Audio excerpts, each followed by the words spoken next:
Hello students, आज हम पढ़ने वाले हैं मैनेजरियल इकोनॉमिक्स की यूनिट 4 जिसका टॉपिक है व्यापार चक्र, बिजनेस साइकिल। तो सबसे पहले हम यह समझेंगे कि बिजनेस साइकिल क्या होता है। तो स्टूडेंट्स, हम यदि सामान्य भाषा में बात करते हैं तो बिजनेस साइकिल को हम बोलते हैं कि महंगाई, वर्तमान समय में महंगाई बहुत बढ़ गई है, महंगाई कम हो गई है, वस्तुएं जो है बहुत महंगी हो गई हैं, या फिर हमारी इनकम जो है बहुत कम हो गई है। तो ये जो हम बात करते हैं कि महंगाई बहुत बढ़ गई है, महंगाई कम हो गई है, तो उस समय हम बात करते हैं व्यापार चक्र की। तो महंगाई बढ़ गई है या कम हो गई है, हम किस बात से अंदाजा लगाते हैं? तो विद्यार्थियों, जब बिजनेस में जो एक्टिविटीज होती हैं, जैसे कि रोजगार, विनियोग, धन कमाना, लाभ कमाना, जब इसमें उच्चावचन होते हैं, मतलब जब इसमें परिवर्तन होते हैं, तो आर्थिक क्रियाओं को करने के कारण जो विनियोग, आय, लाभ, बचत में परिवर्तन होते हैं, यह परिवर्तन हाई भी हो सकते हैं, ऊंचे भी हो सकते हैं, उसको हम बोलेंगे विस्तार हो जाना, समृद्धि हो जाना, और ये परिवर्तन संकुचित भी हो सकते हैं, मतलब कम भी हो सकते हैं। तो इसे कहा जाता है व्यापार चक्र, बिजनेस साइकिल। ठीक है, तो अब हम इसकी परिभाषा यदि लिखेंगे तो क्या लिखेंगे कि व्यापार चक्र से आशय ऐसे चक्र से है जो कि देश में होने वाली आर्थिक क्रियाओं के कारण व्यापार में और देश में होते हैं। यह आर्थिक क्रियाएं हो सकती हैं विनियोग, रोजगार, लाभ, बचत आदि के कारण यह आर्थिक क्रियाएं परिवर्तित होती हैं, और यह आर्थिक क्रियाएं विस्तारित भी हो सकती हैं, मतलब सभी में वृद्धि हो रही हो, आय, रोजगार, लाभ, बचत सभी में वृद्धि हो रही हो, देश समृद्ध हो रहा हो, या फिर आय, बचत, विनियोग, लाभ में सभी में कमी हो रही हो, मतलब देश में जो है अवसाद की कंडीशन, मंदी की कंडीशन जिसको हम बोलते हैं, तो वह आ गई हो। तो यह होता है व्यापार चक्र। और वास्तव में हम देखें तो व्यापार चक्र को परिभाषित करना जो है बहुत कठिन है, लेकिन परिभाषा में यदि हम आप इसको समझें तो व्यापार चक्र चक्रीय उच्चावचन होते हैं जो देश के विस्तार और संकुचन की स्थिति को आर्थिक क्रियाओं में परिवर्तन से जोड़ते हैं, जिसमें व्यापार, बचत, विनियोग में वृद्धि विस्तार की स्थिति को प्रदर्शित करती है, और लाभ, बचत, विनियोग और रोजगार में कमी जो है देश की संकुचन की स्थिति को या मंदी की स्थिति को प्रदर्शित करती है। ठीक है, यह है व्यापार चक्र। अब हम इसकी विशेषताएं समझ लें पहले, और इसका डायग्राम समझ लें। ठीक है, तो व्यापार चक्र जब आपको आता है लिखने के लिए तो आप उसका ये डायग्राम जरूर बनाएं। क्या है ये देखिए, समयावधि ली है, क्योंकि व्यापार चक्र जो है वह नॉन स्टॉप चलता है। आप ऐसा नहीं बोल सकते हैं कि देश यहाँ पर आकर रुक गया है, उसमें परिवर्तन होते रहते हैं। तो ये हमने समयावधि ली है, एक पर्टिकुलर समय का लिया है, और ये हमारी एक्टिविटीज है जिसके कारण विस्तार और संकुचन मतलब फ्लक्चुएशन होते हैं। तो देखिए, ये जो हमने कंडीशन ली है, ये ABC, ये क्या है हमारी समृद्धि, मतलब पहले जो है जो चक्र चलता है, हमने शुरू किया है समृद्धि से, पहले जो है आपका बिजनेस बढ़ रहा है, सब कुछ बढ़ रहा है, लाभ भी बढ़ रहा है, विनियोग भी बढ़ रहा है, बचत भी बढ़ रही है, नए नए बिजनेस खुल रहे हैं, लोग नए नए रोजगार पा रहे हैं, बैंक में विनियोग ज्यादा हो रहा है, ब्याज जो है अच्छा मिल रहा है। तो ये जो है हमारी समृद्धि की कंडीशन। फिर क्या होगा कि लोग बहुत ज्यादा विनियोग करने लगेंगे, तो हर चीज की जो है सीमा के बाद भी यदि वह कार्य किया जाए तो नुकसान होने लगता है। तो बहुत अधिक विनियोग होने के कारण जो है बहुत सस्ती मात्रा में पैसा अवेलेबल हो जाएगा, तो क्या होगा, गलत उपयोग होगा, और ब्याज की दर भी जो है वह बहुत कम हो जाएगी। ब्याज की दर जब कम होगी तो बैंक के पास पैसा कम पहुंचेगा, बैंक के पास पैसा कम पहुंचेगा तो ऋण की सुविधा नहीं मिल पाएगी, ऋण की सुविधा नहीं मिल पाएगी तो नए बिजनेस जो है वह रुक जाएंगे और फिर वही रोजगार में कमी आएगी, बचत में कमी आएगी, लाभ में कमी आएगी। तो समृद्धि की स्थिति से फिर इस जो बनती है वो होती है प्रतिसार की स्थिति। ठीक है, फिर उसके बाद जो है कंटिन्यूशन में यदि चलता है तो एक स्टेज ऐसी आ जाती है कि मंदी की स्थिति हो जाती है, डाउन। यहाँ पे जो है वह मंदी की स्थिति है, डाउन हो गया। लेकिन हमेशा जो है देश में डाउन मंदी की अवस्था नहीं रहती है।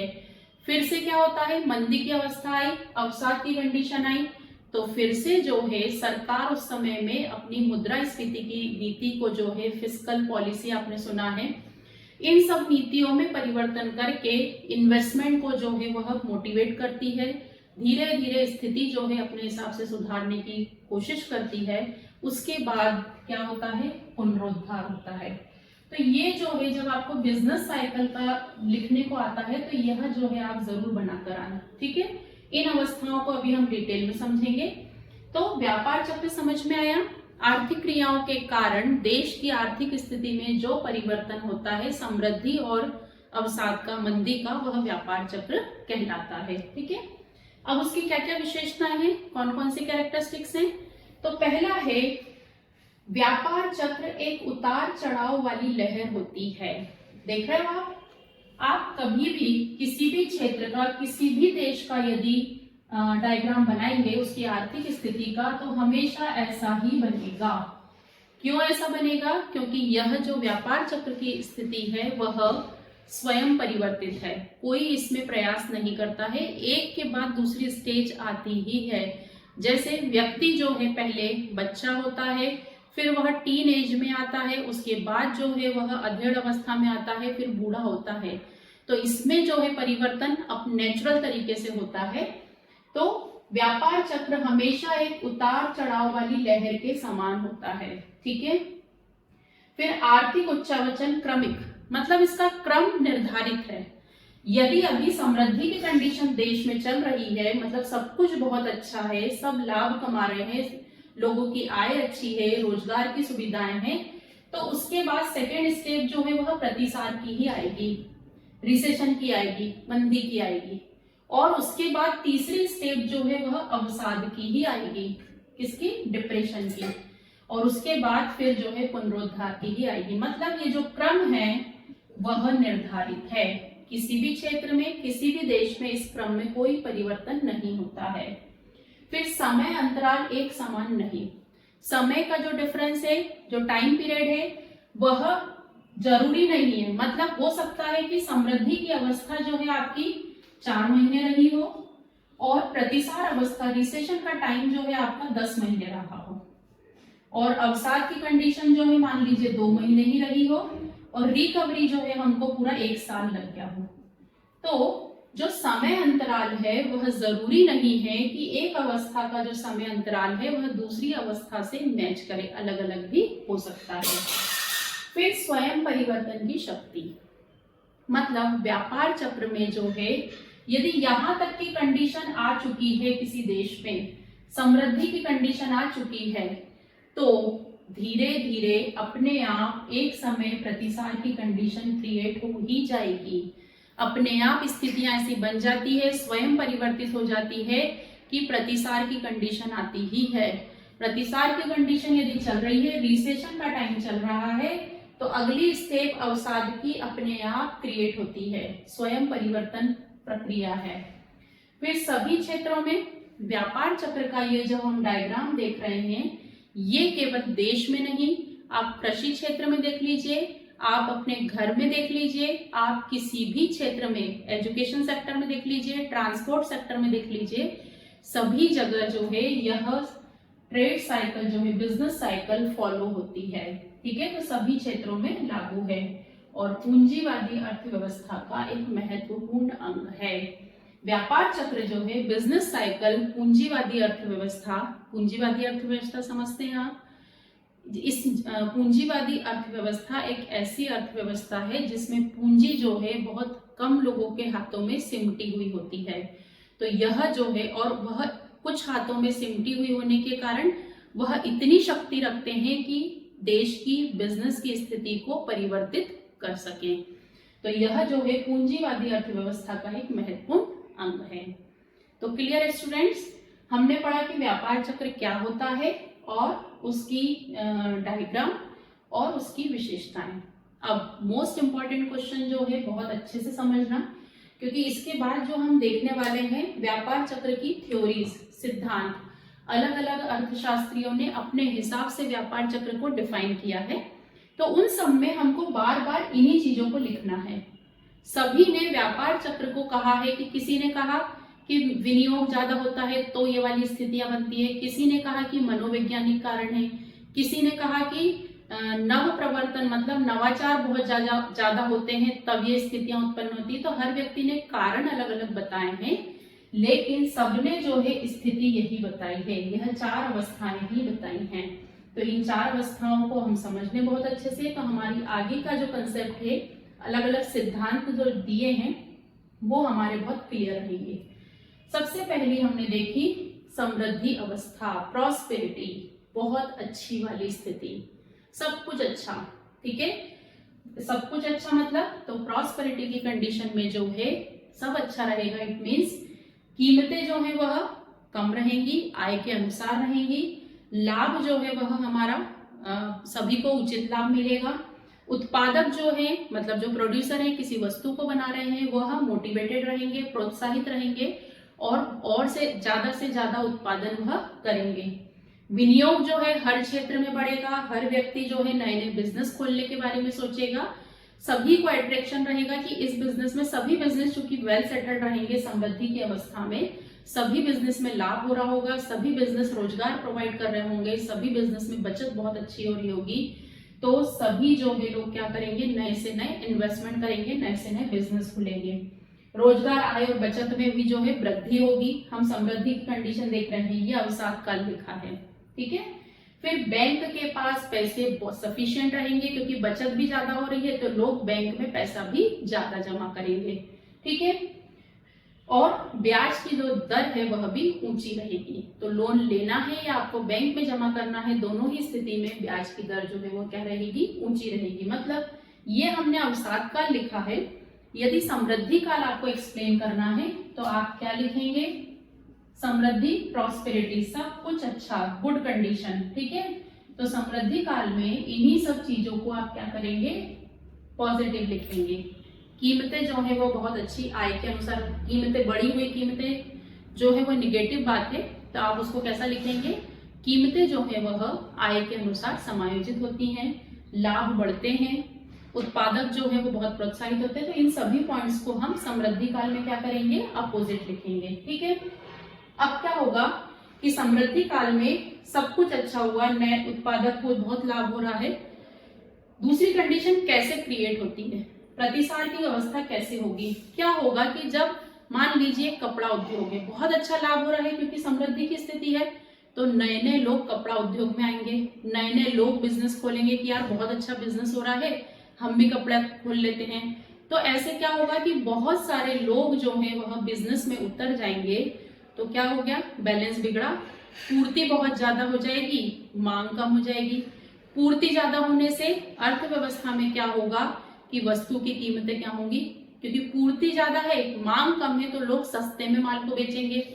अब सस्ते में माल को बेचेंगे तो उनका लाभ कम हो गया, उनका पैसा जो है वह फंस गया, उनको उतना रिटर्न जो है, लाभ जो है उनका कम हो रहा है, तो उनने जो पैसा लगाया है उस पर रिटर्न कम मिल रहा है, उनकी बचत कम हो गई। बचत कम होने से बैंक में पैसा कम जाएगा, बैंक के पास पैसा कम रहेगा तो वह ऋण भी क्या होगा, नए बिजनेस को या अन्य लोगों को रुपए की जरूरत है तो वो क्या होगी, उनको नहीं दे पाएगी। तो कौन सी स्थिति आ जाएगी फिर, रिसेशन, प्रतिसार की कंडीशन। आया समझ में, कैसे आई, यही चीजें चल रही थी, पॉजिटिव चल रही थी, लेकिन क्या हो गया कि एक्सेस हो गया। लाभ अधिक देखते हुए, रोजगार अधिक देखते हुए नए नए लोगों ने इन्वेस्टमेंट किए, नए नए विनियोग किए गए, तो क्या हो गया, पूर्ति ज्यादा हो गई। पूर्ति ज्यादा होने से जो मांग और पूर्ति का जो समायोजन है वह क्या हो गया, वह बिगड़ गया। और वह बिगड़ जाने के कारण क्या हुआ कि माल को सस्ते में बेचना पड़ा। सस्ते में बेचना पड़ा तो उसके कारण क्या हुआ, आपका कि लाभ कम हुआ, लाभ कम हुआ तो बचत भी कम हो गई, बचत कम हुई तो बैंक में भी पैसा कम जमा किया। मतलब सभी चीजें एक दूसरे से लिंक है। बैंक में पैसा कम जमा किया तो क्या होगा, बैंक भी ऋण की सुविधा कम दे पाएगी। तो क्या हो गया, प्रतिसार की स्थिति आ गई। ठीक है, तो समृद्धि की अवस्था में स्टूडेंट आपको इन सबको पॉजिटिव में लिखना है। प्रतिसार की स्थिति में आपको फिर से यह चीजें यहाँ से एक्सप्लेन करनी है कि ये वाली कंडीशन के कारण ऐसी चीजें होंगी। तो ये होती है रिसेशन की अवस्था। फिर अवसाद या मंदी की अवस्था। अब क्या हुआ कि बैंक के पास पैसे नहीं है देने के लिए, तो लोग ऋण लेने भी गए। एक तो ब्याज जो है बहुत ज्यादा वसूल करेगी क्योंकि बैंक के पास पैसा नहीं है, ब्याज ज्यादा वसूल करेगी और लोग जो है पूरी तरीके से हतोत्साहित हो जाएंगे क्योंकि ऋण लेने जाएंगे नए बिजनेस के लिए। तो क्या होगा, उन्हें महंगा लोन मिलेगा और ऑलरेडी बिजनेस में जो है कौन सी कंडीशन चल रही है, रिसेशन चल रहा है। तो नए बिजनेस को और ज्यादा स्ट्रगल करना होगा, तो उत्पादक क्या होंगे, और हतोत्साहित होंगे और डिप्रेशन में आएंगे और बिजनेस में ये सोचेंगे कि लाभ तो हो ही नहीं रहा है। तो कौन सी तीसरी वाली कंडीशन आ जाएगी, अवसाद की, ये लिखा मैंने। इस कंडीशन के बाद ये वाली कंडीशन आ जाएगी कि सब कुछ जो है वह कम हो जाएगा, डिप्रेशन में आ जाएंगी चीजें। ठीक है, तो ये हो गई अवसाद। अब जब अवसाद की कंडीशन आती है, देश में मंदी की स्थिति आती है, तब सरकार अपनी नीतियों के द्वारा इस मंदी की कंडीशन में स्टेप लेती है, अपनी योजनाएं लागू करती है। वो क्या करेगी, यहाँ पर ये वाली कंडीशन आ गई तो पुनरुद्धार काल में जो है वह क्या करेगी, सरकार अपनी मौद्रिक नीति जो है और राजकोषीय नीति में परिवर्तन करके विनियोग करेगी। सरकार जो है वह विनियोग करेगी। तो क्या होगा, विनियोग करेगी तो बैंक को भी पैसा मिलेगा, नए नए रोजगार डलेंगे। वह इस प्रकार की नीतियां लेकर आएगी कि लोगों को सब्सिडी देगी, सहायता देगी कि आप नए रोजगार खोलो, हम आपको पैसा देंगे उस रोजगार के लिए, नए बिजनेस के लिए। तो सरकारी विनियोग, फिर बैंक की नीतियां, रिजर्व बैंक अपनी जो है बैंक नीति में परिवर्तन करेगी, ब्याज दर में परिवर्तन करेगी। तो इस प्रकार से अवसाद काल से निकालने का काम सरकार करती है, अपनी नीतियों में परिवर्तन करती है। सरकार की नीतियां कौन कौन सी हैं, मौद्रिक नीति, राजकोषीय नीति, ठीक है ना, ये राजकोषीय मतलब कर संबंधी नीतियां जो रहती हैं, और बैंक दर, इनमें वह परिवर्तन करके देश में विनियोग को बढ़ाएगी, लोगों के पास पैसा उपलब्ध कराएगी, किसी भी तरीके से ऋण की सुविधा देगी, सब्सिडी प्रदान करेगी, या फिर जो है सरकार बिजनेस खोल कर देगी। इससे फिर से क्या होगा, फिर से जो है मार्केट बढ़ेगा, लोग जो है बिजनेस में उतरेंगे, फिर जो है वापस पुनरुद्धार काल के बाद फिर से क्या होगा कि समृद्धि काल आ जाएगा। इस प्रकार से यह रोटेशन, यह चक्र जो है वह चलता रहता है। इस चक्र को मैं आगे तक भी बढ़ाऊं तो वह ऐसा ही बनेगा। ठीक है, तो स्टूडेंट्स ये होती है व्यापार चक्र की 4 अवस्थाएं। कौन कौन सी होती हैं? सबसे पहले आती है समृद्धि, प्रॉस्पेरिटी आई हमारी, उसके बाद प्रतिसार की स्थिति, रिसेशन आया। रिसेशन कंटिन्यू यदि चलता रहा, उस समय सरकार ने कुछ भी कदम नहीं उठाए, तो फिर मंदी की अवस्था आती है, डिप्रेशन की कंडीशन आती है, लेकिन यह भी एक समय के बाद जो है क्या होती है, रिकवर हो जाती है, रिकवरी की स्टेज आके फिर से समृद्धि की स्थिति आ जाती है। तो ये है स्टूडेंट हमारा मोस्ट आईएमपी क्वेश्चन कि व्यापार चक्र क्या होता है, उसको ग्राफ द्वारा समझाइए, उसकी विशेषताएं बताइए, या व्यापार चक्र की कौन कौन सी अवस्थाएं होती हैं उसे विस्तार से समझाइए। तो जब आपको इसकी अवस्थाएं आए तो ये डायग्राम जरूर बनाएं, ये चारों अवस्थाएं लिखे, और जैसे मैंने अवसाद काल की स्थिति लिखी है ऐसे ही आप समृद्धि काल की स्थिति लिखेंगे। ये मैंने प्रतिसार वाली स्थिति यहाँ पे लिखी है, ऐसे ही आप जो है पुनरुद्धार की भी स्थिति लिखेंगे, तो आपका प्रेजेंटेशन और आंसर जो है कम शब्दों में बहुत अच्छा लिखाएगा। ठीक है, अब हम देखेंगे व्यापार चक्र के सिद्धांत, थ्योरीज ऑफ बिजनेस साइकिल्स।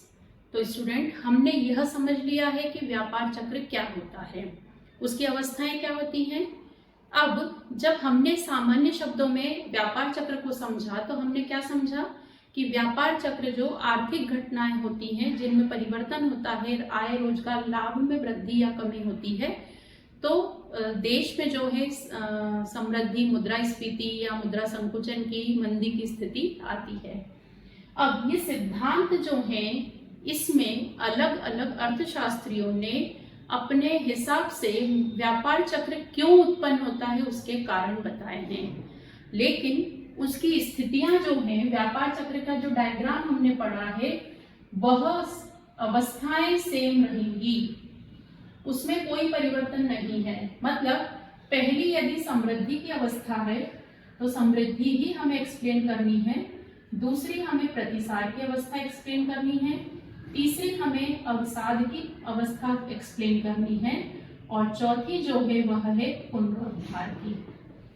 बस हमें जो है कारण कौन सा लेना है, जिस अर्थशास्त्री ने जो कारण कहा है। ठीक है, तो इन कारणों के कारण इतनी सारी थ्योरीज हमको दिख रही है। तो स्टूडेंट्स आपको कोई एक थ्योरी लिखने को आ सकती है, जैसे अच्छा इसमें भी आप ध्यान रखना कि ये वाले नाम से भी आ सकती है कि विशुद्ध मौद्रिक सिद्धांत को समझाइए, या हार्ट्रे का विशुद्ध मौद्रिक सिद्धांत समझाइए। ठीक है, या मौद्रिक सिद्धांत क्या होते हैं समझाइए। तो क्वेश्चन में कंफ्यूज मत होना, हार्ट्रे का सिद्धांत आए या विशुद्ध मौद्रिक सिद्धांत आए, आपको एक ही चीज एक्सप्लेन करनी है।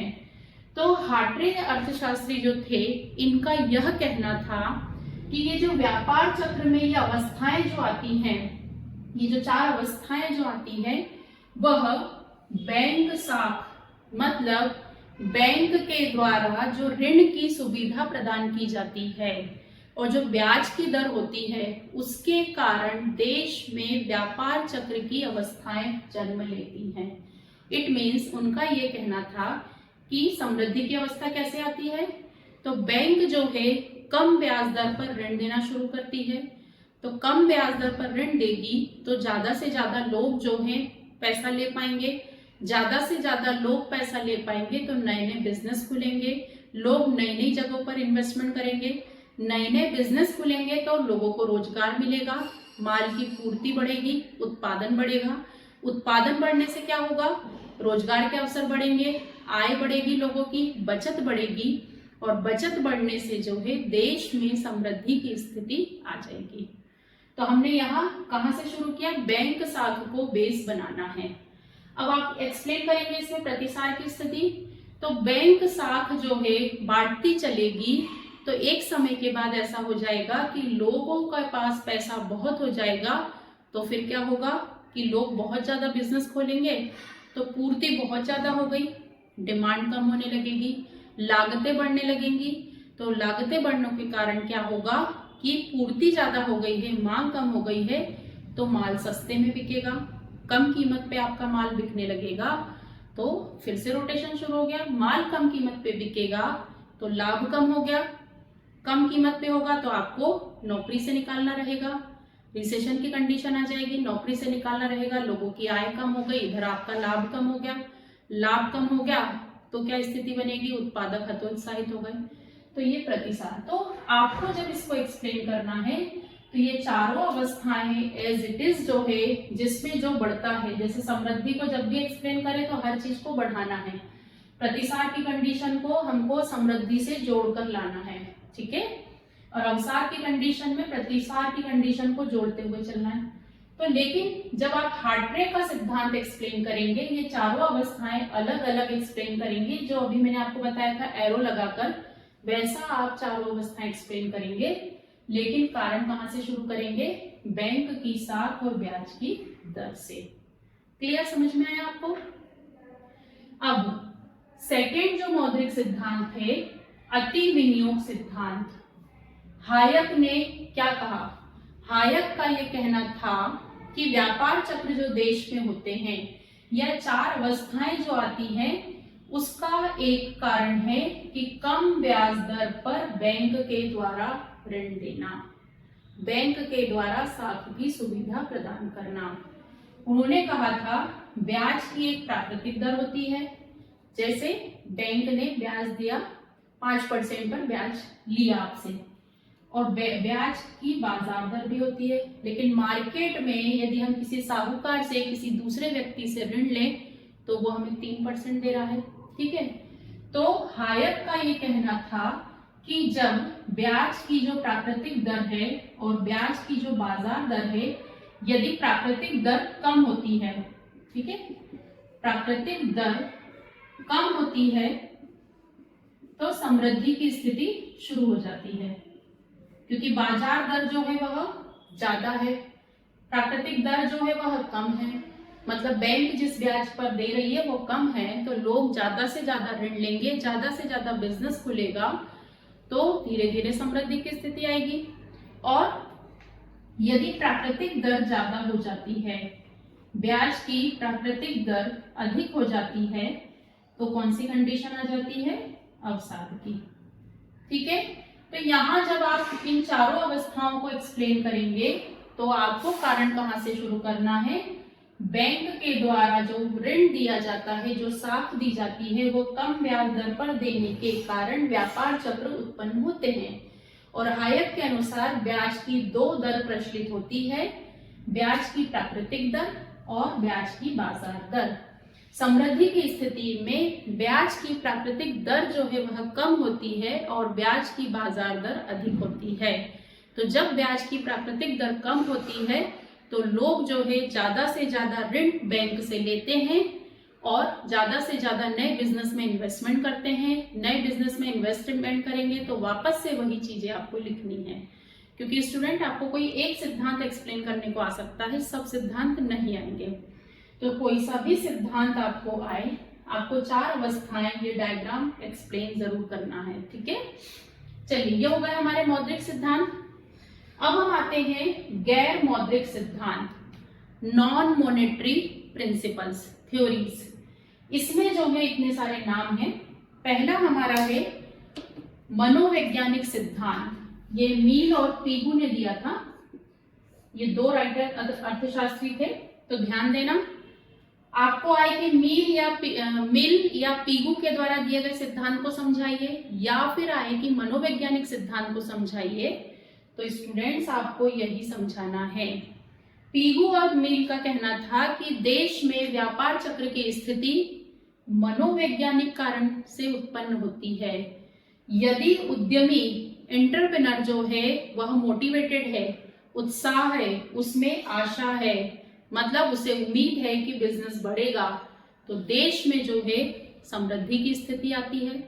और यदि जो है उद्यमी जो है वह निराश है, उसे फ्यूचर में ऐसा लग रहा है कि बिजनेस नहीं बढ़ेगा, तो व्यापार चक्र में जो है वह प्रतिसार और अवसाद की स्थिति आती है। इट मीन्स मनोवैज्ञानिक सिद्धांत में जे.एस. मील और पीगू ने किससे कोरिलेट किया? उनका क्या कहना था कि व्यापार चक्र की स्थिति वास्तव में नहीं होती है, केवल मनोवैज्ञानिक आधार पर पाई जाती है।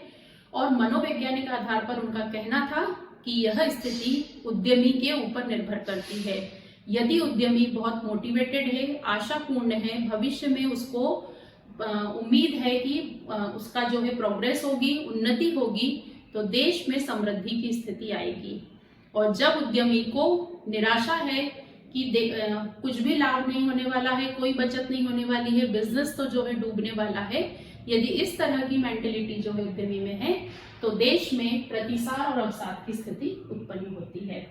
ठीक है, तो जब मनोवैज्ञानिक सिद्धांत को आप समझाएं तो फिर मैं बता रही हूँ डायग्राम जरूर बनाएं, जो हमने अभी देखा था, पूरा नाम लिखकर पूरा चारों अवस्थाओं को लिखें। लेकिन अब चारों अवस्थाओं को जब एक्सप्लेन करेंगे तो आप इन दोनों कारणों को एक्सप्लेन करते हुए, वही यदि उद्यमी की आशाएं बहुत अच्छी होंगी तो क्या होगा, बिजनेस जो है नए नए खुलेंगे, नई नई खोज होंगी, नए नए प्रकार के बिजनेस खुलेंगे, लोगों को अब बिजनेस खुलेंगे तो रोजगार मिलेगा, उत्पादन बढ़ेगा, विनियोग बढ़ेगा, बचत बढ़ेगी, लाभ बढ़ेगा। लाभ बढ़ेगा तो बैंक के पास पैसा ज्यादा आएगा, बैंक के पास पैसा ज्यादा आएगा, लोगों के पास ऋण आएगा, तो देश में कौन सी स्थिति आ गई? समृद्धि की स्थिति।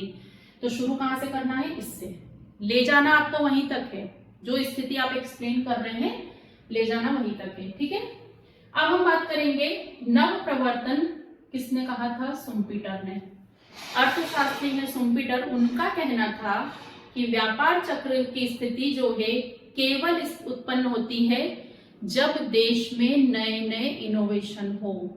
यदि देश में इनोवेशन नहीं होते हैं, नव प्रवर्तन मतलब नई तकनीक नहीं निकलती है, नए बिजनेस नहीं डलते हैं, तो व्यापार चक्र उत्पन्न ही नहीं होगा। इनका कहना था कि यदि देश में नई तकनीक का विकास होता है, नए उत्पाद का विकास होता है, नई तरीके का विकास होता है, नए उद्योग का विकास होता है, तो देश में व्यापार चक्र की स्थिति उत्पन्न होती है। ठीक है, मतलब आप इसमें ये चारों अवस्थाएं जब समझाएंगे तो कारण कहां से लेंगे? नव प्रवर्तन के कारण। क्लियर? अब हम बात करें किन्स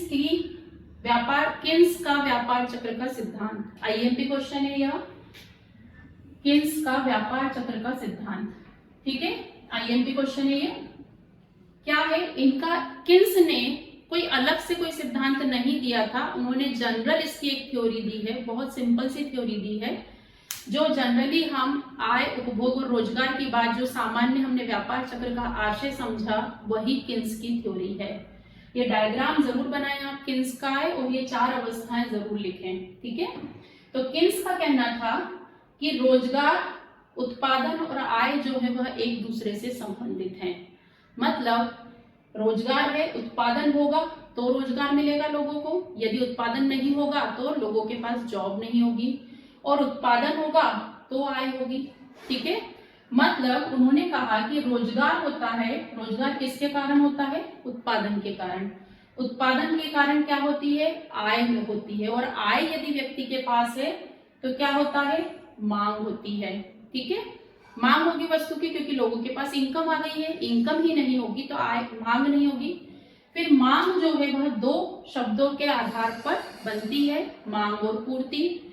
जो पूर्ति है, क्योंकि हम बात कर रहे हैं अल्पकाल की, तो अल्पकाल जो है कम समयावधि होती है जिसमें पूर्ति को घटाया बढ़ाया नहीं जा सकता है। मांग किस पर डिपेंड होती है?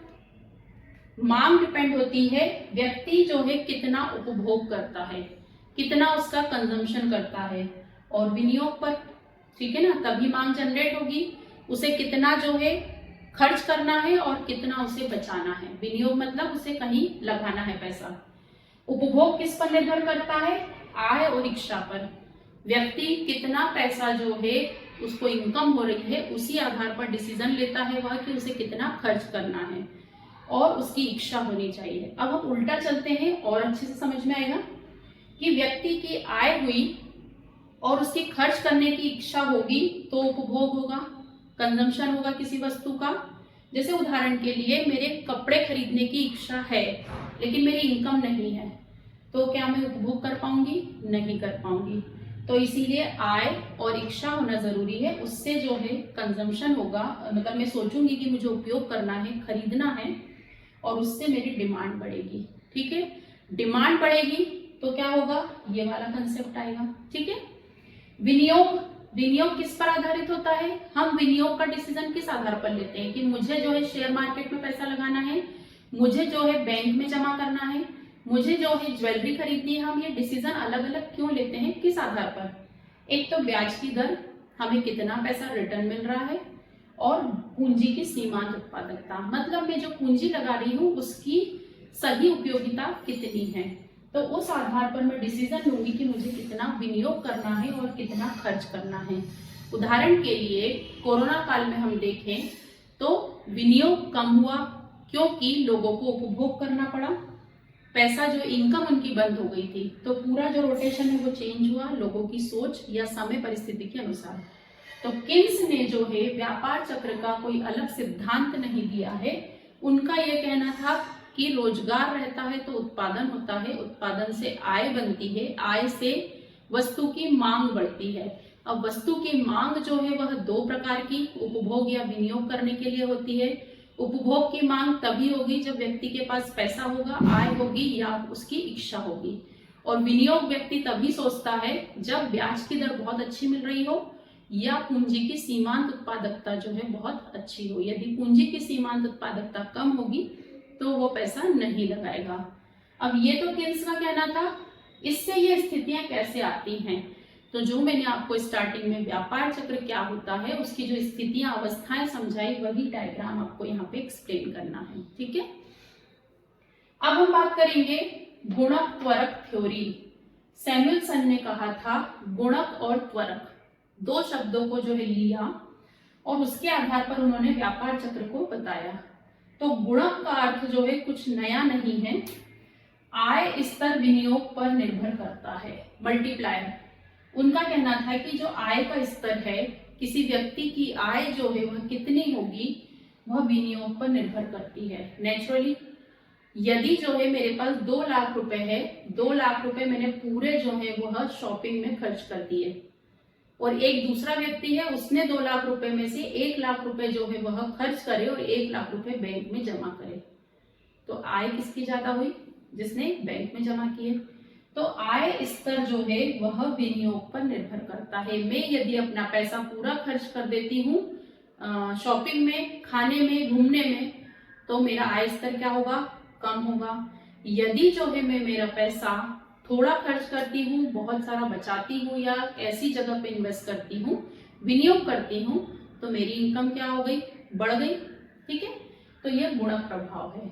और त्वरक, उसमें कहना था कि विनियोग आय में परिवर्तन पर निर्भर करता है। एक्चुअल में गुणक और त्वरक दोनों एक दूसरे पर डिपेंडेंट है। यहाँ आय किस पे निर्भर करती है? विनियोग पर। यहाँ हम क्या बोल रहे हैं? विनियोग जो है वह आय पर निर्भर करती है। तो नेचुरली विनियोग के बारे में हर कोई व्यक्ति नहीं सोच सकता है। यदि किसी व्यक्ति की आय इतनी कम है कि सिर्फ वह रोज का खाना खा सकता है, तो वह विनियोग कर पाएगा क्या? तो यह दोनों शब्द जो हैं वह एक दूसरे पर निर्भर हैं। तो सैमुअलसन ने कहा था कि गुणक और त्वरक प्रभाव के कारण व्यापार चक्र उत्पन्न होते हैं, क्योंकि यदि व्यक्ति की आय बहुत अच्छी है तो वह विनियोग करने का डिसीजन लेता है, नई नई जगह पे पैसा लगाता है, नए नए उद्योगों में पैसा लगाता है, तो समृद्धि की स्थिति आ गई। नए उत्पादन करेगा, लाभ बढ़ेगा, बचत बढ़ेगी, कीमत बढ़ेगी, तो क्या होगा? बैंक के पास पैसा ज्यादा आएगा, समृद्धि की स्थिति हो गई। तो इसमें जो है आपको आय और विनियोग को कोरिलेट करके इन चारों अवस्थाओं को समझाना है। अब जो है नेक्स्ट है हमारा आधुनिक हिग्स का सिद्धांत। आधुनिक सिद्धांत या हिग्स का सिद्धांत, तो इन्होंने जो है क्या कहा है, ये जो सैमुअलसन का कथन है, सैमुअलसन ने जो गुणक और त्वरक शब्द को उपयोग किया है, गुणक और त्वरक, इन्हीं सिद्धांत को और विस्तृत रूप में बताया है। मिस्टर हिग्स का ये कहना था कि आय स्तर और विनियोग जो है आपस में संबंधित होते हैं। यदि हिग्स की थ्योरी को मैं एक डायग्राम से समझाऊं तो आपको बहुत अच्छे से समझ में आएगा। ये जो है हमारा डायग्राम, मिस्टर हिग्स का ये कहना था कि ये जो गुणक और त्वरक, मतलब गुणक और त्वरक कुछ नई चीज नहीं है, आय स्तर और विनियोग है। यदि किसी व्यक्ति की आय जो है बढ़ती है तो विनियोग भी बढ़ेगा, विनियोग बढ़ेगा तो क्या होगा? देश में नए नए बिजनेस खुलेंगे, नए नए बिजनेस खुलेंगे तो फिर क्या हो गया? रोजगार बढ़ा, आय बढ़ी, बचत बढ़ी, लोगों को जो है ज्यादा लाभ मिलेगा, बचत बढ़ेगी, विनियोग बढ़ेगा, बैंक में पैसा ज्यादा जमा होगा, तो सभी साधनों का संपूर्ण उपयोग होगा, तो देश जो है वह क्या होगा? पूर्ण रोजगार की स्थिति में आ जाएगा। सभी साधनों का संपूर्ण उपयोग होगा तो देश की राष्ट्रीय आय जो है वह क्या होगी? बढ़ेगी। तो ये चीज इन्होंने भी कही है, लेकिन इनकी थ्योरी और इनकी थ्योरी में इन्होंने कहा है कि व्यापार चक्र जो है गुणक और त्वरक प्रभाव के कारण परिवर्तित होता है। गुणक और त्वरक मतलब आय स्तर और विनियोग स्तर के कारण प्रभावित होता है, लेकिन इनका ये कहना था कि व्यापार चक्र जो है वह, उसकी एक निम्नतम सीमा होती है और एक उच्चतम सीमा होती है। जैसे उनका कहना था कि व्यापार चक्र में जो स्थितियां हैं वह इस सीमा से, यदि यहां से शुरू कर रहे हैं हम, समृद्धि की स्थिति है हमारी यह, अभी हमने सब व्यवस्थाएं पढ़ चुके हैं, प्रतिसाद, अवसाद, तो उनका ये कहना था कि ये जो स्थिति है ये निम्न रोजगार की है, निम्न रोजगार मतलब इससे नीचे जो है स्थिति नहीं जाएगी, और ये जो है वह उच्च रोजगार की स्थिति है। उच्च रोजगार मतलब देश में समृद्धि की स्थिति जो है, प्रॉस्पेरिटी की कंडीशन जो है वह निम्न सीमा और उच्च सीमा के मध्य में ही रहेगी। मतलब अब हम यदि हिग्स को एक्सप्लेन करेंगे तो क्या कहेंगे कि हिग्स ने गुणक और त्वरक शब्दों अर्थात आय स्तर और विनियोग स्तर के आधार पर व्यापार चक्र की निम्नतम सीमा और उच्चतम सीमा का उल्लेख किया है। मिस्टर हिग्स का यह कहना है कि देश में व्यापार चक्र की स्थिति गुणक और त्वरक कारणों से आती है। गुणक कारण कौन सा है? हमने सेमेस्टर में पढ़ लिया कि आय स्तर जो है वो विनियोग पर निर्भर करता है, तथा यदि व्यक्ति का आय बढ़ेगी तो विनियोग बढ़ेगा, विनियोग बढ़ेगा तो आपको पूरा कोरिलेट करना है। हम बार बार एक ही चीज नहीं पढ़ेंगे, ठीक है। लेकिन उनका यह कहना था कि यह स्थिति जो है यहाँ पर समृद्धि की स्थिति यहाँ पर आने के बाद, मतलब ये उच्चतम सीमा हो गई, हाईएस्ट लिमिट हो गई व्यापार चक्र की। उसके बाद प्रतिसार की स्थिति आएगी, और प्रतिसार की स्थिति के बाद अवसाद की स्थिति आएगी, तो उसकी भी एक निम्न सीमा रहेगी। उससे ज्यादा जो है डाउन की कंडीशन नहीं आएगी। तो इन्होंने जो है व्यापार चक्र की सीमा को बांध दिया उच्चतम सीमा और निम्नतम सीमा में। तो स्टूडेंट इस प्रकार से आपकी ये है थ्योरीज। मैं आपको फिर कह रही हूँ, आपको सिर्फ नाम और वह ये जो मैंने मेन पॉइंट लिखे हैं इसको मेमोराइज कर लो, इसको याद कर लो। बाकी हमें ये 4 अवस्थाएं बहुत अच्छे से यदि समझ में आ गई हैं तो हम इनको सिर्फ स्टार्टिंग में इनको कोरिलेट करना है। बाकी हम 4 अवस्था को बार बार रिपीट ही कर रहे हैं। समृद्धि की स्थिति एक बार अच्छे से समझ लो कि हर चीज बढ़ानी है। प्रतिसार की स्थिति में समृद्धि से हमें डाउन पे लाना है। अवसाद की स्थिति को प्रतिसार की स्थिति से कोरिलेट करना है। और यदि हम रिकवरी की स्टेज को एक्सप्लेन कर रहे हैं तो अवसाद की कंडीशन से कोरिलेट करना है।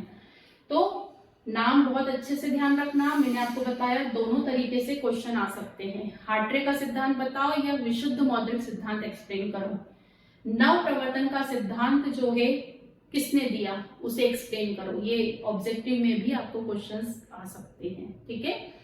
तो स्टूडेंट ये है हमारा यूनिट 4 का कंप्लीट सिलेबस कि व्यापार चक्र क्या होता है, विशेषताएं, प्रकार, अवस्थाएं और उसकी थ्योरीज।